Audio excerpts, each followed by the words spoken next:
Sayang lahat ng sakripisyo mo kung, number 1, di ka nagkakaroon ng financial planning. So, puro palabas lahat ang pera mo. Puro na pupunta sa lifestyle at gastos. Number 2, hindi ka nag-invest for more money-generating opportunities like part-time business. So, ang dapat mindset mo, parang isang kotse, lagi kang merong spare tire. Na what if kung ngayon, mawala ka ng trabaho, meron ka pa rin mahugutan na another source of income. At number 3, yung time na kumikita ka na, hindi ka nag-invest sa mga assets na tumataas ang value. So, ito yung madalas na problema ng ibang tao kapag kumikita na sila, napupunta yung income nila sa mga kotse, sa mga pambili nila kung ano-ano na pangporma, which is nakalimutan lang maglagay ng pera sa mga properties kung saan abang tumatagal, tumataas yung value.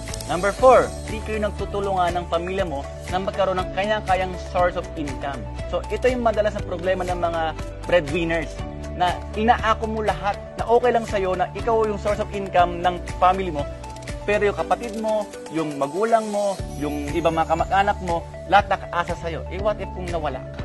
Nga ang buong pamilya mo. Eh, napakalaga dapat sa buong pamilya may kaya-kayang source of income para lahat kayo nagtutulungan na umasenso. Hindi nakaasa sa isang tao.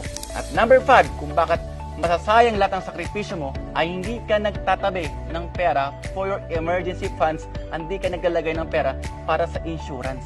Ang goal mo is maiwasan mo yung malaking gastos, lalo na sa mga time na hindi mo ine-expect na may mangyari sa buong pamilya mo, mapa-health, mapa-accident, or worst pa ang pwede mangyari. Kaya napakalaga na mag-invest ka sa insurance para hindi mo magalaw yung emergency funds mo or your savings.